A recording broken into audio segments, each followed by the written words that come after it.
Hello guys, मैं aeroplane का show देखने जा रहा हूँ। लाइक करो, सब्सक्राइब करो। और मैं हूँ नासिक का छोटा ब्लॉगर।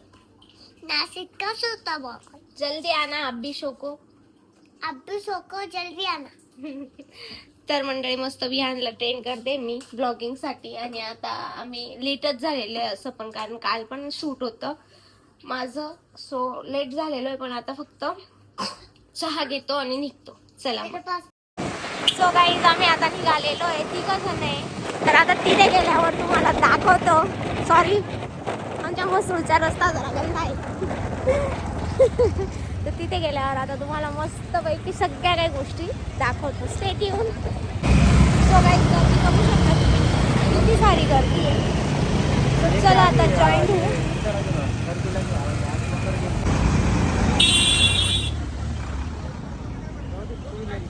सो गाईज, आम्ही आता आलेलो आहे.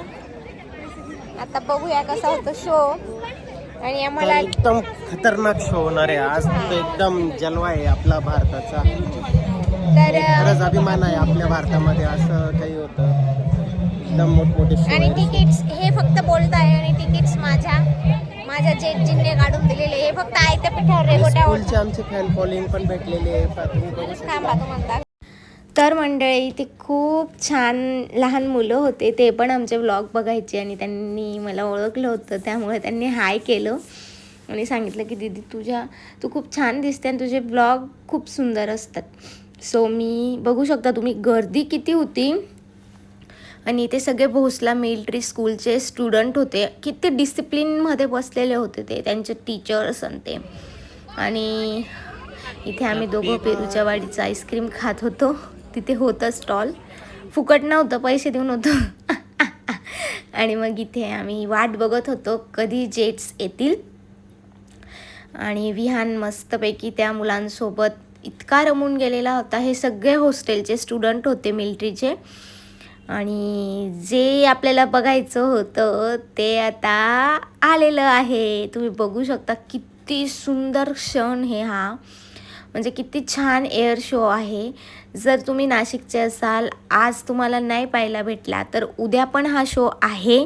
उद्या पण तुम्ही जाऊ शकतात. सकाळी 10 वाजता चालू होतो, तर 12, 12:30, 1 वाजेपर्यंत चालतो हा शो. खूप सुंदर आहे. आणि आपल्या नाशिकमध्ये फर्स्ट टाईम हा एअर जेट शो आपल्याला बघायला भेटेल. आम्ही तर इतकी मज्जा केली, इतकं सुंदर वाटत होतं ते बघायला. मी तर जास्त करून मोबाईलमध्ये शूट करण्यापेक्षा डोळ्यातच त्यांना कॅप्चर केलं. त्यामुळे थोडंसं कॅमेरा इकडे तिकडे झाला असेल, सॉरी. पण मला जे मोबाईलमध्ये कॅप्चर करण्यापेक्षा डोळ्यात कॅप्चर करायला खूप छान वाटत होतं मंडळी. इतका सुंदर शो मी तर फर्स्ट टाईम बघितलं. आणि ते पण आपल्या नाशिकमध्ये हे फर्स्ट टाईम झालेलं आहे. किती सुंदर ना. जर तुम्ही नाशिकमध्ये असाल तर उद्याचा दिवस तुमच्याकडे आहे.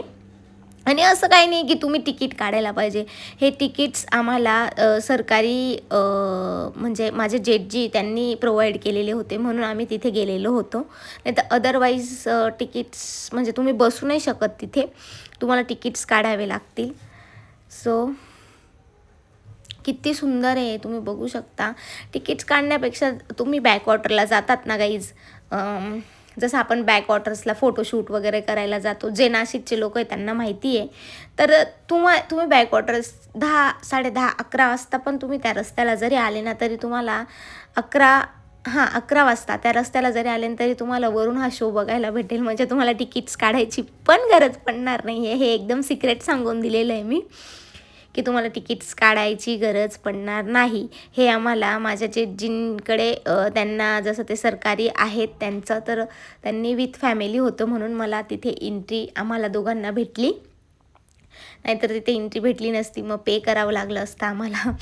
पण फॅमिलीमुळे आम्हाला भेटून गेलं. सो इथे किती सुंदर हे स्टुडंट डिसिप्लिनमध्ये बसलेले होते आणि सगळे खूप छान होते. कोणी पुण्याचं होतं, कोणी अहमदाबादचं होतं, किती दुरून दुरून मुलं येतात ना. पण खूप छान त्यांचं डिसिप्लिन होतं भोसलावाल्यांचं. मला तर खूप आवडलं. 5वीपासून त्यांची हे आहेत. मी तर नक्की विहानला टाकणार आहे. आणि मला इथे मी म्हणत होती खूप खूप सुंदर, तिथे सॉन्ग चालू होते म्हणून मला हे यूट्यूबला टाकू म्हणजे कॉपीराईट बसतो म्हणून मी नाही टाकलं. सो मी इथे इतकी खुश होती कारण तो जो सीन होता इतका बघण्यासारखा होता मंडळी की काय सांगावं तुम्हाला. नक्की जा तुम्ही, मी आवर्जून सांगते तुम्हाला. जर तुम्हाला तिकीट्स नाही काढायचे ना तर नका काढू तुम्ही, पण एकदा बॅकवॉटर्स गंगापूर धरणाकडे जा. तुम्ही खाली जरी राहिले तरी वरून हा शो तुम्हाला बघायला भेटणार आहे. असं काही नाही की तुम्ही तिकीट्स काढायला पाहिजे, तुम्ही बघू शकता. फरक एवढाच आहे की जे जवळून दिसणार आहे ते तुम्हाला लांबून दिसेल, पण दिसेल तरी, माझं हे म्हणणं आहे. त्यामुळे तुम्ही एकदा तरी भेट द्या. आजचा दिवस तर आम्ही जाऊन आलो, जमलं तर मी उद्या पण राहणार आहे. बघा तुम्ही किती सुंदर आहे यार, खरंच भारत माता की जयच म्हणावं लागेल आणि वंदे मातरमच म्हणावी लागेल. खूप सुंदर. मला तर मी तर हा फर्स्ट टाईम असा शो बघितला माझ्या लाईफमध्ये आणि खरंच मी मंत्रमुग्ध होऊन गेली. मला समजत पण नव्हतं काय करावं. इतकं ऊन होतं तरी पण इतकं क्लिअर आणि इतकं छान शूट येत होता फोनमध्ये पण की मी इमॅजिन पण केलं नव्हतं की हे शूट फोनमध्ये येईल. आणि मी ते कॅप्चर करून तुम्हाला दाखवण्यासाठी म्हटलं जो नाही जाणार ते तरी बघतील. सो हे तुमच्यासाठीच मी शूट केलेलं आहे. गाईज कसे वाटतात माझे ब्लॉग नक्कीच मला कमेंट करा आणि कमेंट करण्यापेक्षा लाईक करा, शेअर करा.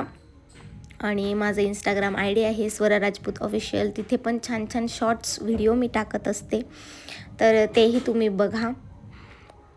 आणि इथल्या ह्या मुलांमध्ये तर माझं इतकं मन रमून गेलेलं की काय सांगावं. इतके छान बोलत होते ना की खूप सुंदर. आणि इथे विहान पण त्यांच्यात रमलेला, भारत माता की जय म्हणत होता, जय हिंद म्हणत होता, त्याचं खूप सुंदर म्हणत होता तो. आणि लहान मुलांना आवर्जून घेऊन जा. हां, थोडीशी गर्दी आहे, थोडीशी म्हणण्यापेक्षा भरपूर गर्दी आहे तिथे, बट 4 व्हीलर नेण्यापेक्षा तुम्हाला एक सल्ला देते मी, तुम्ही उद्या जाणार तर 2 व्हीलर घेऊन जा आणि आपल्या लहान मुलांना असे शो दाखवा जेणेकरून त्यांना कळेल की काय असतं हे. ओके, सो लहान मुलांना आवर्जून घेऊन जा. मी घेऊन गेलेली होती आणि असा नयनरम्य शो मी बघितला. माझ्या आयुष्यात मी कधी बघितलेला नाही तो शो. मी बघितला आणि खूप सुंदर वाटलं मला, खूप सुंदर वाटलं. आणि गाईज मी यूट्यूबमध्ये थोडंसं बंद केलं होतं, पण आता लक्ष देणारे रोजचा एक ब्लॉग राहणार आहे. जेवण आलेलं आहे माझं, यांचं बाकी आहे. Thank you for watching. Love you all of चला मग यू. या जेवायला. बाय.